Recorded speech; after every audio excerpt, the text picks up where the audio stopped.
past 10 years, everything paranormal has captured the attention of many people, invaded TV, radio, the books we read, and even in the news. And the popularity seems to keep growing, no longer kept hidden and talked about in hushed voices.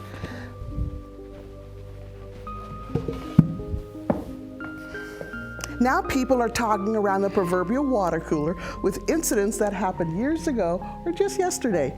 Seems many are curious and anxious to tell stories about their own brush with the supernatural.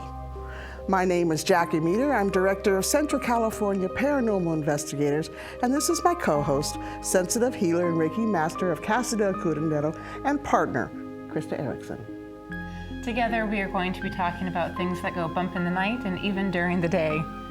We are going to take you to places that some say are haunted, meet those who hunt for ghosts, venture into the wilderness in search of Bigfoot, watch the skies for UFOs, discover metaphysical mysteries, and investigate urban legends.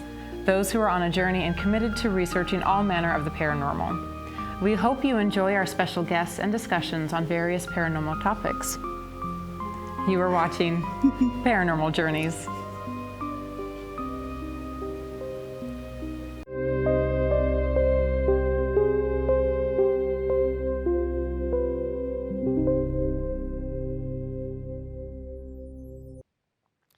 Hello, Happy New Year, and welcome to Paranormal Journeys. And to start off our first episode for 2015, do we have some weird and creepy stuff to talk about tonight? But first, I gotta ask, Krista, how was your New Year's? Was it as exciting as it was last year? It was a lot of fun, let me tell you, and I got a ton of pictures, but they're just not appropriate for the show. You're not going to show me your No, pictures? no. I might show you. Nothing we can put on the air? Nothing we can put on the air. No. How was yours? Mellow, but yeah, I'm too old. No. We stay at home, and I'm usually in bed by 11, so, you know. It happens. It happens. We get a couple movies, watch movies, and eat some popcorn, but that's about it. Good, Yeah. Nice It's mellow pretty mellow. evening. Yeah, it is. Oh, and I got a cold. Oh, boy. Okay, to get started, when the movie Annabelle hit the theaters this last October, I heard a lot of comments about dolls and the fear they evoke in some people. Before this, maybe I heard one or two people express this feeling, but all of a sudden, everyone was talking and saying not so nice and sometimes scary things. So we're going to take a look and talk about what makes dolls feared by many people, or in some cases, why some are obsessed with creepy dolls. So this fear is known as pediophobia, which is also known as the fear of dolls. And it's a relatively common kind of phobia. It's an anxiety disorder that can actually be associated with a range of dolls. So from old-fashioned china and porcelain dolls to ones that talk and move. This pediophobia is considered a branch of, let me see if I can get this right, automontophobia. That's good. Close enough, right? Uh-huh. Which is a fear of anything that falsely represents a sentient being. So that could be robots, dolls, puppets, all of that kind of thing. And it does include poopophobia, poopophobia. These names, where did they come up with these names? Coulrophobia. Yeah, so poopophobia is the fear of puppets, and coulrophobia, which is the fear of clowns. You know, when doing the research, I did not realize. This is a real fear. People get very anxious. They get almost sick just from this phobia, and I was surprised. I was surprised at how common it is. Really common. Right. It seems like a lot of people have it, and in clowns especially, it seems to stick out. Like I think everyone knows at least some person that's afraid of clowns. And I never understood that because I'm obviously not afraid of clowns, but I never understood how can you be afraid of a clown other than maybe Stephen King's It. Or if you've been watching the current season of American Horror Story, right? Yeah, that is a clown to be afraid of. But his makeup is all smeared or whatever. Yeah. These aren't happy face clowns, right? But people are still afraid of this clown image. Well, and then even in Bakersfield, there was a group of people or one guy, and they were dressing up as scary clowns and just randomly showing up places. Yeah, it was freaking people out. Yeah, and it was really freaking people out. And did we? I don't even know what that was all about. I remember reading about it in the news, but I didn't follow the story. Do you have any idea No, I why don't he did know. it? The Or- ultimate, one time I heard that they were just doing it as a nice surprise. It wasn't meant to be evil or harmful or threatening, but people just took it the wrong way. Right. But then there's also that place in Nevada, I think I had posted it on Facebook or saw it on Facebook. There's some kind of clown motel or something in Nevada.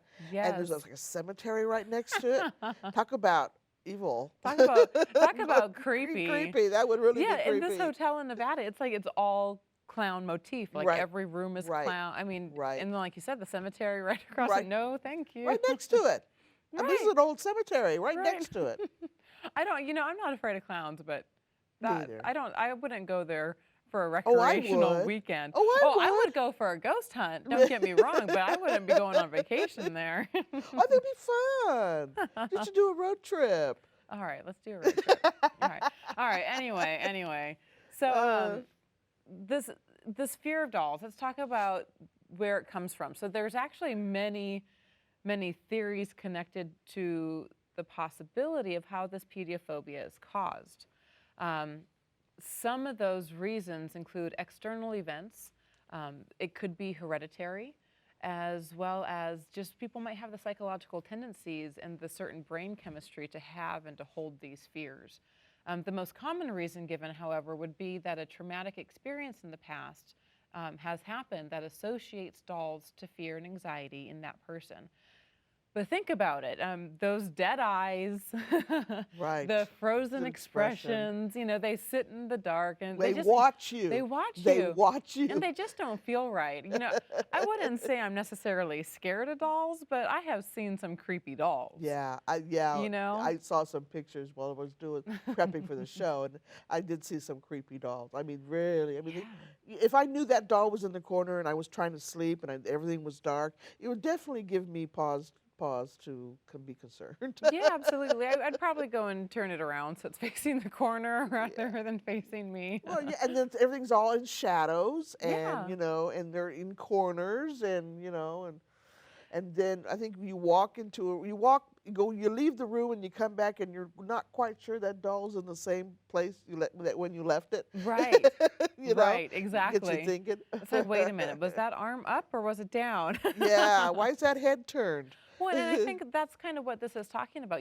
Part of this fear is that they can be so lifelike, and, Right. and they're supposed to be representative of children. And, your eyes play tricks on you, your mind plays tricks on you, and you think something's wrong, and all of a sudden it's like, oh, it's the doll, it's the doll. And throw in that movie you saw the night before and your imagination, Right. and then you've got the makings of a real phobia. Right, and then, So- and all, the history of scary dolls Yeah. and haunted dolls. And of course, the movies don't help. Oh. All the movies with the evil dolls Yeah. and stuff, they don't help either. Absolutely not. All right, well, the psychoanalyst Sigmund Freud, he claimed that children fantasize about dolls coming to life, which, I mean, that makes sense to me. Kids play Yeah. with dolls all the time. They have Mhm. tea parties. Psychologist, I can talk today, I promise. Ernst Jens theorized that uncomfortable or uncanny feelings arise when there is an intellectual uncertainty about whether an object is alive or not. So that's where that mind kind of plays tricks Yeah. on us. And also when an object that one knows to be inanimate resembles a living being enough to generate confusion about its nature. Yeah, and I think a lot of the dolls. I mean, sometimes people have dolls to look like a relative or a child. Right. Thinking it's a cute idea. Cute or and- creepy? Yeah, no, I mean, I'll go give with her creepy. a doll, a little girl, a doll to play with that looks just like her. Right. Now we Right. have an evil twin. Exactly. I'm going- Exactly. Those dolls really creep me out. The ones that are made to look like their Yeah, kids. It's like, yeah, no, just no. but they're out there. Yeah, They they are. do, and people think it's cute. And I guess it would be. I guess it's all in how you take it, but still. And that's true. It's how you Yeah, take it. yeah. And so I can understand. I can imagine for a little girl it would be very honoring to receive a doll that was made to look like you. So I Yeah. mean that could be fun. Yeah. Still a little creepy, but fun.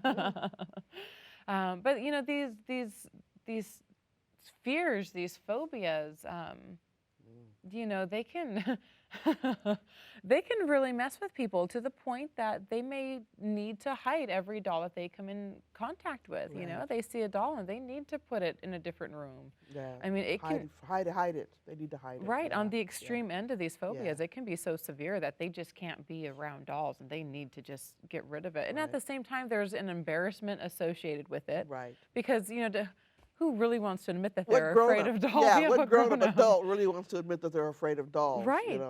but some people are there. This fear is so severe that it'll actually cause trembling and elevated heart rates, the inability to speak or think clearly, the panic, the Yeah. dread. I mean, crying, breathlessness, nausea. I mean, all of these physical symptoms can appear in people just from seeing a I doll. don't know anybody that's quite that bad. I don't either, not personally, But just hearing people talk, you know, Mhm. you get the sense that maybe they do have those physical manifestations of this fear. right. Yeah. So Right. it's quite scary for them. Yeah, you I mean, know. full-blown anxiety attacks, you know, Yes. but there are treatments. Yes. From what yeah. And they range from everything from hypnotherapy to redirecting the subconscious thoughts. Right. Neuro-linguistic programming is actually used as well, where the view of reality is refigured. Right. So, and then there's other treatments, you know, such as like behavior therapy, anti-anxiety medication, psychotherapy, cognitive behavior, you know, any type of therapy pretty much Well, can help you get past this. Go ahead. Well, hypnotism. I mean, I would Mhm. think that with hypnotherapy, you would hypnotize your client and kind of either regress and find out where the fear came from initially, Right. and then try to correct it from that point forward, and like the redirecting. So, I mean, I would imagine that hypnotism would come in handy as a treatment Yeah, for something like this. I something agree. like this. Absolutely. And Yeah. you know, and then if that doesn't work, then there's good Medication. old-fashioned There's therapy. drugs. And there's always drugs. There's always drugs. There's always drugs. There's always drugs. Not necessarily a good thing, but there are always drugs. I know. Well, you know, and you have to really sympathize with someone who fears of this. But like I said, I don't know anybody personally that's quite this bad, but I'm sure because they hide it so well and they're embarrassed to talk about it, that might be the reason why I don't hear about it from, like, say, friends or friends of friends or whatever. Right, Because right. they are embarrassed about it. It's Well, just too bad. it is. It really is. You know, and we talked a little bit about too how there's, you know, all the movies that are out. Oh, geez, yeah. I know. And there's no shortage of movies dealing with evil dolls. So it's no wonder that some who already are a little on the uncomfortable side with our childhood friends are scared. What is surprising was how far back the movie industry was dealing with this subject. I was surprised. We have a list. Yes. And one of the earliest was a movie made in 1929 called The Great Gabbo. I don't even understand the name. But anyway, The Great Gabbo was an American early sound film musical drama based on a story, The Rival Dummy, by Ben Hecht. The current prints, which this surprised me, have been restored by the Library of Congress and released on DVD. That surprises me. That does surprise The me. Library of Congress has restored these prints, and they're black and white. Yeah. Okay. Yeah. So. An early sound. So this is like right after the silent movie.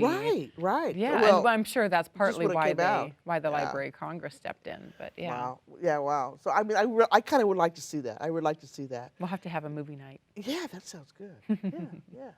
Okay, the movie follows a brilliant ventriloquist with a deteriorating personality as he spirals down into madness and uses his dummy Otto as his only means of self-expression. For 1929, this was pretty heavy stuff.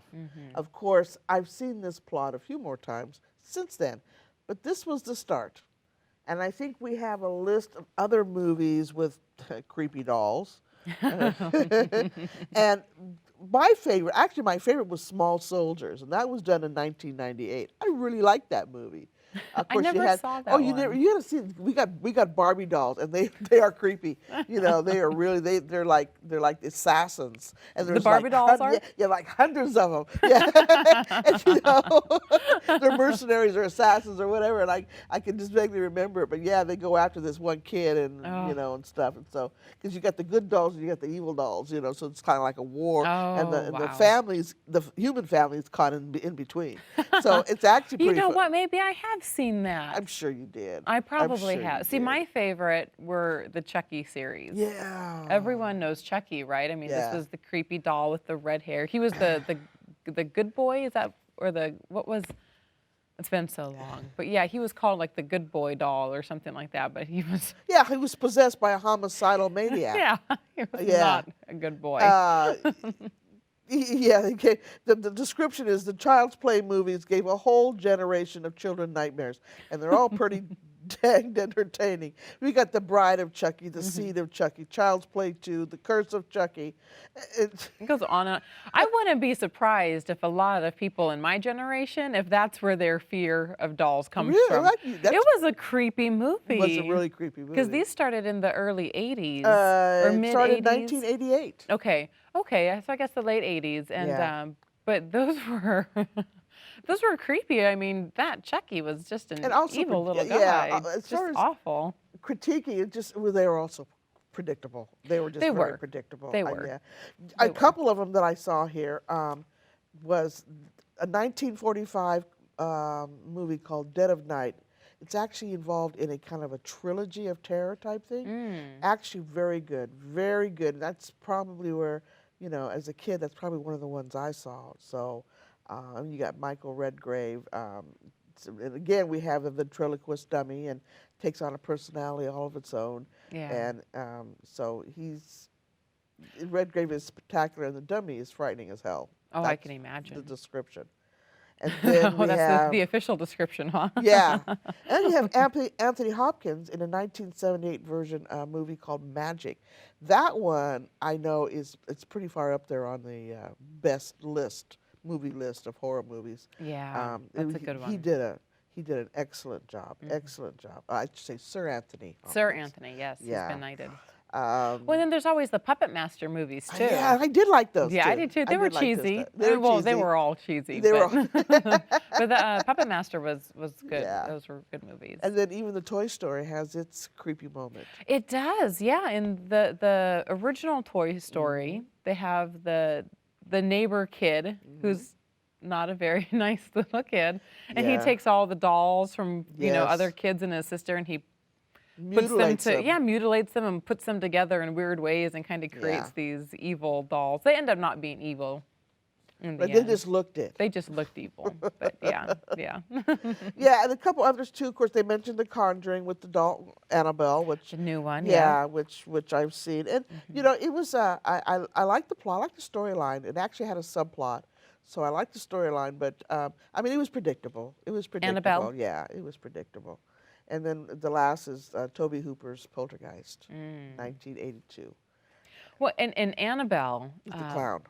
Yeah. Yeah, and Annabelle, the movie, if you haven't seen it, it's about this doll that Ed and Lorraine Warren were given because the doll's possessed, and like like you said, it made an appearance in The Conjuring, and now Right. it has its a whole movie just based on the doll itself. But this doll is kind of, when I think of creepy dolls, I think of Annabelle. You think of Annabelle? I do, and I've never seen Annabelle. I've never, had any experience other than, the main media about her, but that's kind of this generation's creepy doll.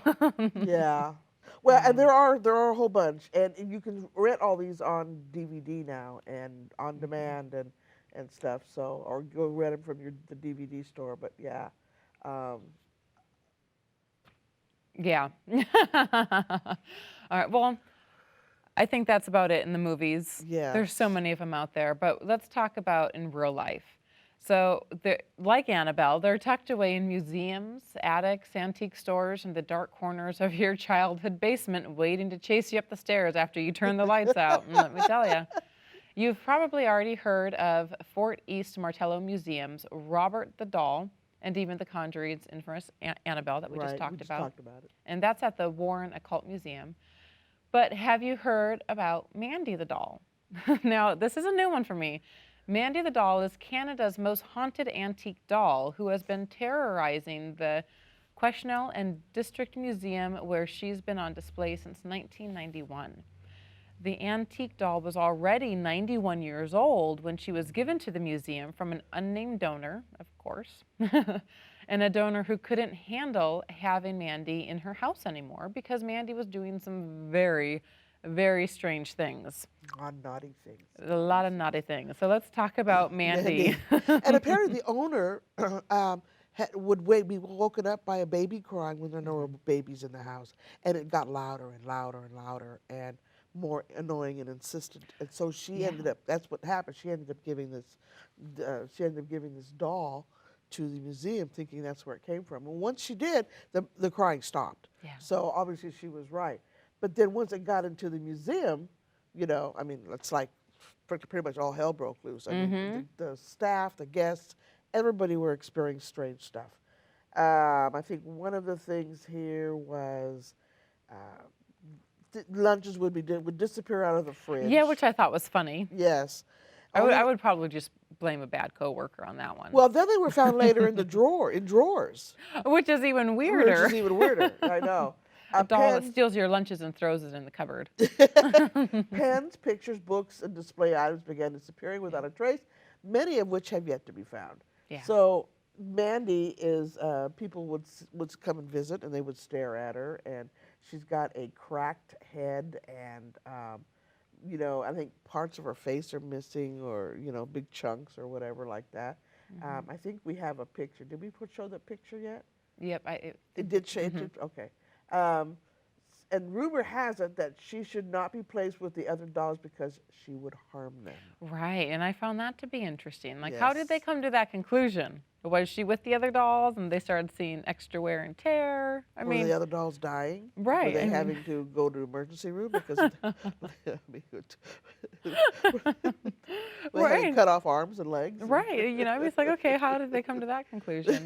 But regardless, they get a huge amount of visitors to the museum just to look at this doll. Right. I mean, haunted, this creepy haunted doll. Yeah, just haunted, to go there. Creepy doll. I wonder if any paranormal teams have gone.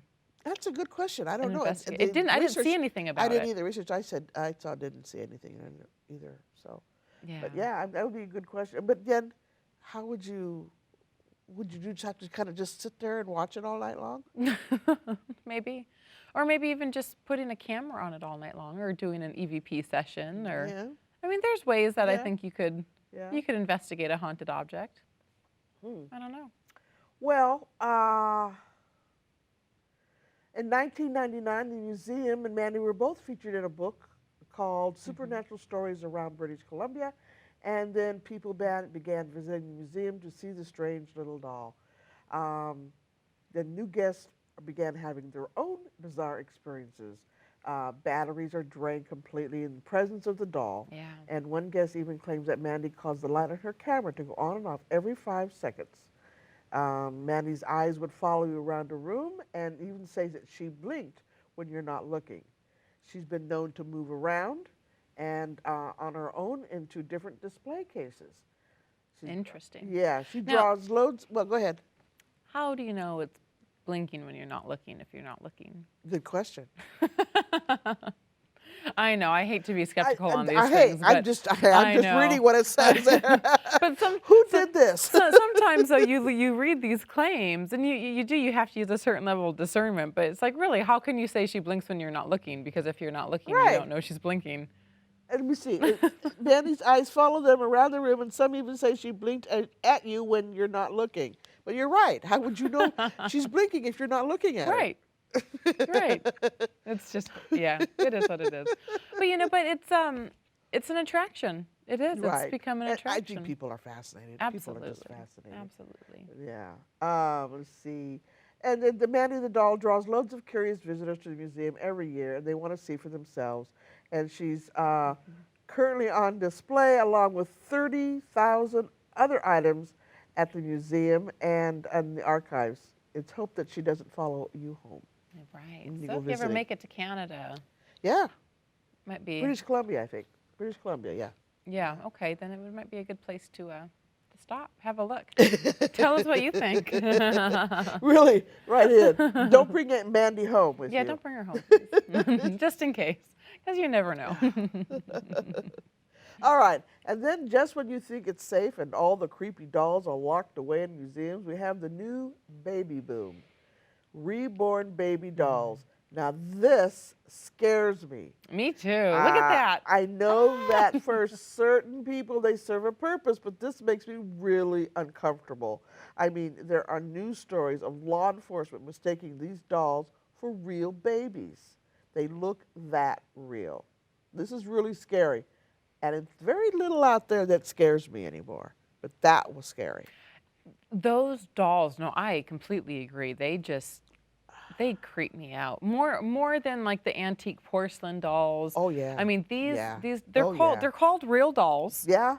Yeah. And it's and you saw the picture. I mean they look like a newborn baby. Yeah. Now, I think initially the reason for making these dolls was so that they were almost like a therapy Right. for people that had lost a newborn or possibly miscarried, Right. and it was a way for the mother or the father or the siblings, whatever, to kind of cope. work through Yeah, the to grief, cope. to Right. cope. Yeah, it was Right. part of the grieving process. You know, and there is a whole organization to an art to making these dolls. Yeah. I mean, it's not, they're just vinyl and plastic and whatever and glass, but I tell you what, when I was with this organization, this is a real artistic skill to go into make This these. is not like assembly line dolls that just come out. No, they're Not at all. customized. Each one is Yes. almost customized Yes. for the person, per your order. Yeah. So yeah, because they have to have certain color hair, certain color eyes, Mm-hmm. Oh. Yeah. And I wouldn't be surprised if they allow you to send in your own hair. Oh. I wouldn't be surprised. Oh. Because I know other Ooh. doll companies that will do that. So Really? yeah. Either way, it's still creepy. Still creepy. I'm sorry. That creep factor just went up. Okay. It did. Yeah. I remember seeing a show, and I can't remember what show. I think it was Glee, where the lead character's wife had a pretend pregnancy. Yes. And then I Yep. think then she got one of these dolls. I think it was Glee, but I'm not sure. But yeah, it was. She was really obsessed and attached to this make-believe doll. And that's what's happening in real life now too. Yeah. Is that there's a whole new problem with these dolls because even though they're meant to help through the grieving process, they're getting attached to them. Yes. So then you have, people walking around bringing their dolls with them in the car, like a real baby, into the store. Like you said, police officers are thinking that there's a real kid stuck in the car, and they're breaking windows to try to Right. rescue a baby from the heat of summer, All right. or whatever. Just And being left alone in the car. Right. They're and they're right to do that. But then when Yeah. they get it, and they see that it's a doll, right, it's they look that real. They really do. look real. It's And I just- had a ton of pictures, so it was just I couldn't even look at the pictures. They were just really, really, really. You know what it reminded me of, these real dolls? Back in like the early 1900s, late 1800s, when children would die, they would prop the children up to make them look like they were still Yes. alive, and they would take pictures. That's what it reminded me Yes, of. You're right. Exactly. And that's a whole new level of creepy too. Yes, and I've seen those pictures. I've seen the Yeah. pictures as well, Yeah. and as soon as I saw those real dolls, I was like, it's the new version of that. That's what went through my head, is like, oh, well, at least they're not propping up the dead kids anymore and taking pictures of them, dressing them up. Some of these old time photos, they were, these children, yeah, they were yeah. posed like they were having a tea Right. party, and then We did the same thing with gunfighters and stuff. Right, Yeah. yeah. Yeah. Outlaws when Yeah. they took their pictures, they do the same. They'd pose them. Yeah, but you're right. You're right. but They yeah, do it that. seemed to be on that same kind of mentality. Right. But in some ways, they are unrealistic. They never cry. They never spit up. You never have to change their diapers. They don't grow up into be hormonal teenagers, you know, so they don't roll their Oh, eyes. hey, now wait, you now I'm know? thinking twice about these dolls. No, I'm just kidding. So in some ways, they're definitely that unrealistic, but you know, and we realize that they help certain people, and we certainly don't want to take away from that. But for those of us that are, you know, very uncomfortable, like me, very uncomfortable around these types of dolls, yeah. But anyway, Yeah, exactly. I'm sure they serve a purpose. They do serve a good purpose. I'm sure they I do. believe so. I Sure they believe do. so. And you know, if it helps people out, then by all means. Right. You know, because I couldn't imagine the loss of a child. Yes. So, Yeah. you know, good for them. Yeah. Okay, so, and finally, there are those who are obsessed with creepy dolls, and the more haunted, the better. Just go onto eBay. Oh. There were at least 100 dolls that were reportedly And haunted. counting. And counting. And counting. Right, that are for sale. Yeah. And, you know, to me, this seems like a very dangerous obsession. It is. It is. I mean, purchase a supposedly haunted doll Right. on eBay, you know, all the way from $100 to up thousands of dollars. And I'm going, you know, come on, people. I mean, this is a dangerous obsession. It's a dangerous hobby, you know. Yeah. What if they really are haunted? Do you really want all those haunted dolls? Well, I know somebody who does. There's Who? There's a 52-year-old grandmother. Let's talk about the grandmother from Toledo, Ohio. She celebrates Halloween with her family of 200 dolls that she believes are possessed by the spirits of dead children. 200! 200! So, her house is absolutely filled with dolls, every one of which she believes to be haunted by a dead child, by a dead child. And she treats them like family. And she has her own kids. She Right. has, I Her think, own grandchildren. and her own grandchildren. So you know, you can't stereotype her. You know, I mean, but she believes that all of these dolls have the souls of children in them, and she dresses them up for holidays. Halloween being her favorite, and she'll dress them up as vampires. She'll put them in costumes. And meat cleavers in their hands. yeah, meat cleaver. It's like, you know, if I had what I believe to be haunted dolls in my house, I sure as heck wouldn't be putting meat cleavers in their hands. I wouldn't have a haunted object, let alone a haunted doll in my house. Or you know? 200 of them. I mean, you know, why? You know, she goes on to say they're really naughty and they're always playing tricks on her. Mm-hmm. Okay, so the radio will come on in the middle of the night. The oven will switch off while I'm cooking. And once I was doing the washing up in the kitchen, all the cupboards flew open, and I heard a tiny giggle, and then one of them bit her in the shower. All right. But it's hard. But it's hard to stay angry with them. But it's hard to stay angry with them. That's what she said. That doll would have gotten a good spanking if it were up to me. I'm sorry, but if I was in the shower and a doll crawled into the shower and bit me, you better believe that doll would be in the fireplace the very next minute. Or maybe flew into the shower. Yeah, right. I mean, it was a witch doll. Well, or maybe there's dolls already in the shower. Oh. I mean, but if you have 200 dolls, where are you going to put them all? How big is your house? You know, I mean. Oh. But yeah, she decks her house out every year with creepy decorations, including spiders, ghouls, hand-carved pumpkins, and dresses her dolls up in all different kinds of costumes. Yeah. And yeah, and like I said, I have some pictures. We're gonna show some pictures here. So, but you're gonna see how creepy they really look. Yeah. But she also collects really normal dolls. But again, she says Right. that and they're lifelike, and they're almost as tall as she is, Mm-hmm. and but that she still thinks that they're all possessed or have attachments of Right. dead children. And the article didn't say where she was getting these dolls from. I think the first one she got at an auction. Let's see. Yeah, I did mention that for the first one. And I guess the rest she goes around in yard sales, Yep. auctions. Yep. She says they're the ghosts wow. of spirits of children who have passed away. Yeah, that's exactly. And I think she was drawn to a doll at a flea market. Yeah. That's how she got her first one. Yeah, Well. she got her first one. And she sure heard her little voice when she got her home. She heard a little voice that say, "Help me." Well, I'm glad she's helping them. I suppose somebody has to. Yeah. She wants to give them a happy childhood that they never had. Oh. Oh. She intends to adopt more dolls in the future. See, and for me, if I ever came into a situation like that, it wouldn't be to try to give them a happy childhood. It would try to help them move on. Well, yeah, You know? yeah. Well, that's because you do spirit rescue. But yeah, you're right. I mean, it's exactly.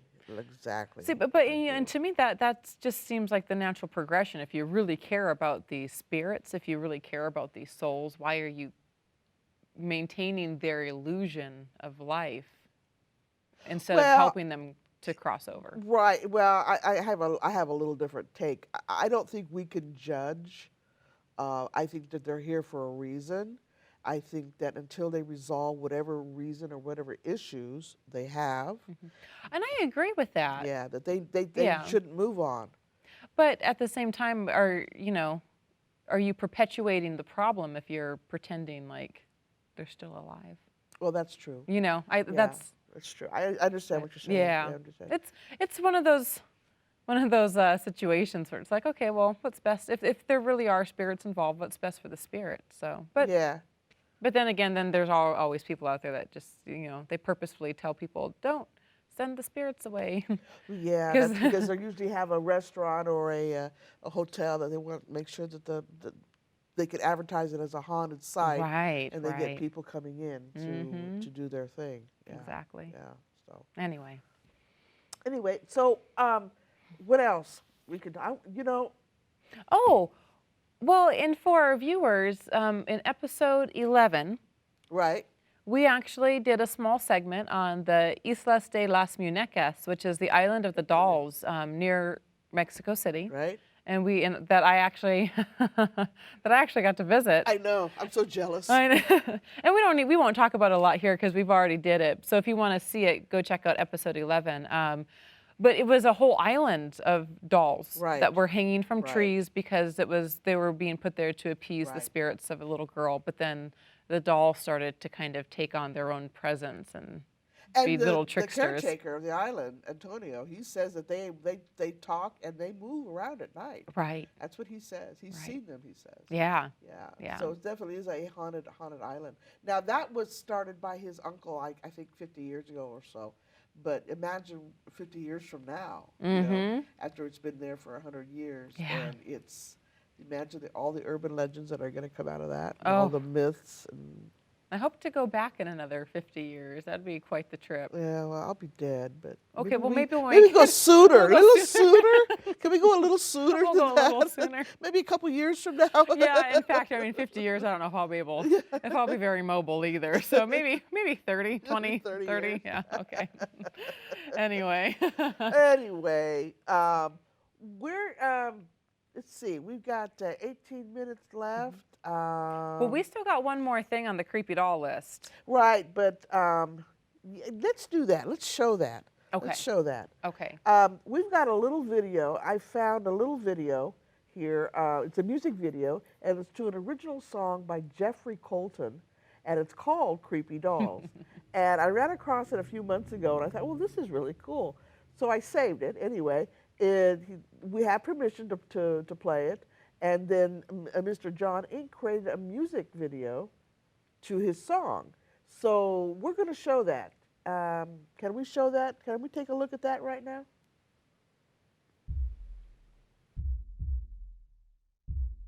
In a town in the woods at the top of a hill, there's a house where no one lives. So you take a big bag of your big city money there and buy it. But at night when the house is dark and you're all alone, there's a noise upstairs. At the top of the stairs there's a door, and you take a deep breath and try it. And the flashlight shows you something moving just inside the door. There's a tattered dress and a feeling you have felt somewhere before. And there's a creepy doll that always follows you. It's got a ruined eye, it's always open. And there's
can't sleep, so you make some tea. And the doll disapprovingly asks if you really need that much honey. You decide that you've had enough, and you lock the doll in the wooden box. You put the box in the fireplace next to your bag of big city money. As the smoke fills up your tiny room, there's nothing you can do.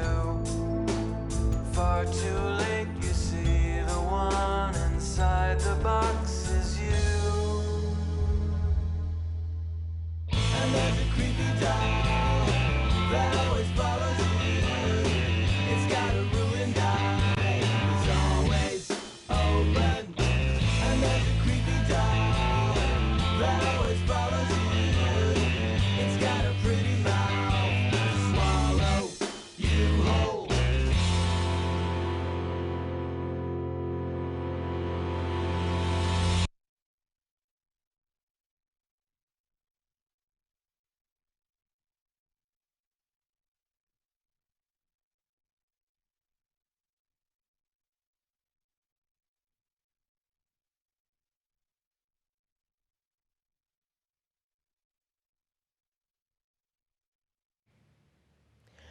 Well, I love it. well, I did too. It's kind of catchy. The music is kind is. of catchy, and the words. But yeah, I thought, well, that's perfect. I thought it was neat. I was going to do it for Halloween, but I thought, no, we'll do a show on creepy dolls, and Yeah. especially with Annabelle coming out, and stuff. So Right. I thought, well, this is perfect. Fits right in. But did a good job. Some of the other stuff is pretty cool too. So maybe I wonder if he wrote that after a personal experience.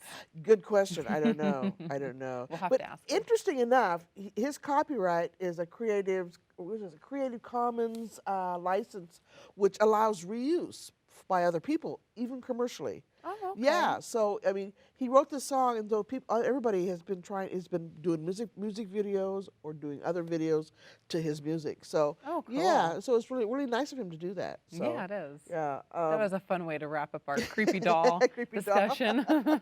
Okay, we have some minutes. We have a Yep. few minutes left. So we've got something that's not in the script, but I thought was kind of cute. So where did sayings come from? Like piss poor. Okay. Do you all know where piss poor came from? Do you? Do you? I don't. I didn't. I do now. Well, apparently they used urine to tan animal skins, which I did know. Yeah, I knew that too. And so all families used to pee in a pot, and then once a day it was taken and sold to the tannery. If you had to do this to survive, you were Piss poor. We're starting the new year off with Yeah. with learning. We're all learning something today. But worse were the families who really couldn't afford to buy a pot.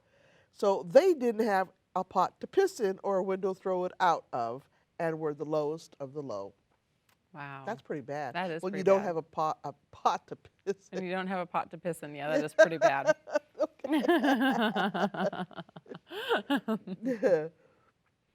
So, and then here's some facts about the 1500s that we found interesting. Yeah, but kind of funny.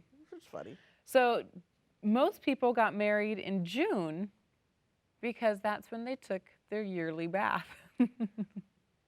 Once a year. Or would they take their bath in May? So they still smelled halfway decent by June. Right, so by June.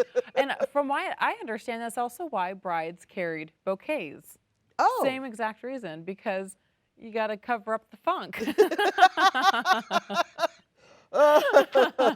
It's just one of those traditions that just hasn't gone away. now you know. Thankfully, we bathe more often than once a year. Hopefully, I hope you're bathing more often than once a year. Well, and two, baths back in those days consisted of a tub filled with hot water. Right. But there was an order that everybody took a bath in. Oh, and yeah, there was using a hierarchy. Same water. The man of the house had the privilege of nice, clean water, then the other sons and men, then the women, and finally the children. Ooh. Last of all were the babies, but by then the water was so dirty you could actually lose someone in it. Hence the saying, don't throw the baby out with the bath water. Yep. But So gross. Yeah, I know it is gross. But and I had heard that before. I Yeah, had me heard too. that there's a hierarchy of you fill one tub up big tub up with water, and then there's the most important person, and goes down to the very lowest. Yeah. They get to take their baths, but they didn't take it very often anyway.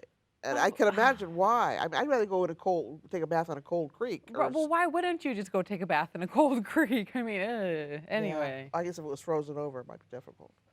Well, you know, you can break ice. There are polar bear clubs all over the world.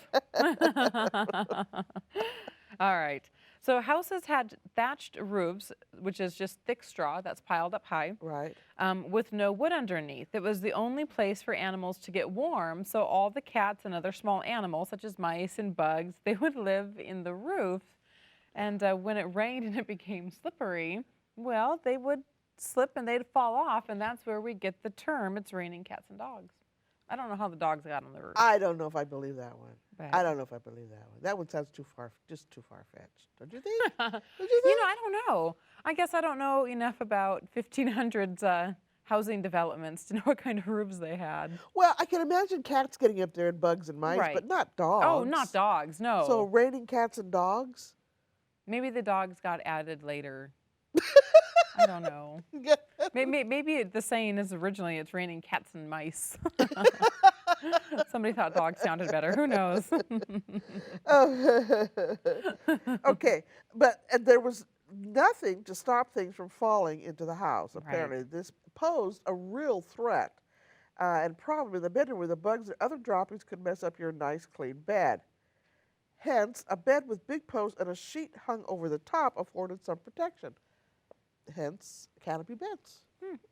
That I didn't know. I didn't know that I didn't know either. either. I always thought But it they makes just looked sense. fancy. That makes sense. I thought it was because they had the canopy, then they had the drapes. I Yeah. thought it was to keep the drafts out. That's what I thought. Or a privacy issue. right. Yeah, right. Right, that's what I thought. Yeah, but I guess that would make sense. I mean, if you know, these thatched roofs where bugs can come and fall and, well, I mean, even now in the jungle, you know, in jungle countries, you sleep surrounded by netting, nets by to, netting. to keep bugs out. So Yeah. it's a similar concept. So Yeah. Okay, so also in these houses, the floor was dirt and only the wealthy had something other than dirt, hence the saying dirt poor. Okay. So that's where dirt poor comes from. Okay. The wealthy had slate floors that would get slippery in the winter when wet, so they would spread thresh, which is just straw, Right. on the floor to help keep their footing. But as winter wore on, they added more thresh until when you opened the door, it would start to actually slip outside. Like it would be so much that it would start to kind of fall out the side. So then a piece of wood was placed at the entranceway, hence the threshold. That's fascinating. Actually makes sense. Yeah. Actually makes sense. Yeah, that one actually makes sense. That actually makes real sense. That's why it's called a threshold. Although, do people really call it a threshold anymore? I do. you? I still use the word, but you're right. Mostly people just call it doorway. Mm-hmm. Yeah, they just call it a doorway, but Yeah. I use threshold. Yeah. Interesting. Okay. In those old days when we're talking about the 1500s Right. here, Reminder. the kitchen always had a big kettle that hung over the fire. Every day they lit the fire and added things to the pot. They ate mostly vegetables and did not eat much meat. They would eat the stew for dinner, leaving leftovers in the pot overnight and then start over the next day. Sometimes the stew had food in it that had been there for quite a while. Oh, that's disgusting. It is gross. Hence the rhyme, peas porridge hot, peas porridge cold, peas porridge in the pot, 9 days old. That's I disgusting. even remember that from childhood. Because there's no refrigeration. So there's no Right. way to keep it. I mean, if it was summertime, Yeah. oh. What do? You don't want to waste Ooh. food. You can't afford to waste food. And if it had meat in it, oh. Ooh. Ooh. Ooh. That's Ooh. gross. It's gross. That's really gross. Okay. Now, sometimes they would obtain pork, which made them feel quite special, you know, because like you said, they very rarely ever had meat. And when visitors came over, they would hang up their bacon to show it off. Like having pork in the house was like, you know, like we're wealthy, we can afford meat, and and it was a sign that a man could bring home the bacon. Oh. Yeah, and then they would cut a little bit off and share it with their guests, and they would all sit around and they would chew the fat. Well, now you really know things have changed now because now the women bring home the bacon Exactly. and do the fat, whatever. All right, we're running out of time here. You want to All right, get some yeah. announcements underway? Yeah, let's go ahead and do announcements. I'm really excited to talk about this finally. It's kind of been in the works for a while, but nothing's been made official. But you're going to want to remember the state, okay? March 14th, 2015, right here in Central California. The good old boys from Ghost Hunters International, Barry Fitzgerald, Joe Chin, and Paul Bradford, they will be at the Porterville Ghost Society event taking place in Allensworth State Historic Park. Details are still coming, and we will, of course, announce it right here on Paranormal Journeys and on our Facebook page, so stay tuned. You're not going to want to miss this one. This is a Ghost Hunter International reunion event, and I am so excited. And rumor is we're going to be on location filming our show. So that's going to be exciting. So if you go, you're going to have a chance to be on the show and join us, join Krista and me talking about all the stuff we talk about. And we're going to have a few surprises. And We are? Yeah. Jackie always surprises me. She never tells me ahead of time. I look forward to seeing what surprises are in store. Oh, I know. It's going to be so much fun. It's going to be fun. It'll be a great weekend. Yes. Okay. And then the next month, the following month, April 2015, there is the Virginia City Paracon, April 17th, 19th, and includes investigations at the Washoe Millionaires Club, Fourth Ward School, and the McKay Mansion. Tickets are limited, so don't wait.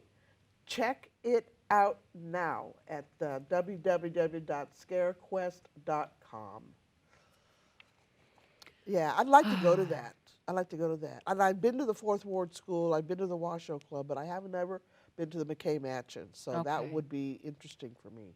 That'd be interesting. That would be a good one. Well, and that one's being held by Doug Carnahan, right? And everything he does is amazing. Yeah, he puts on some really nice events. Right. Okay, that about wraps it up.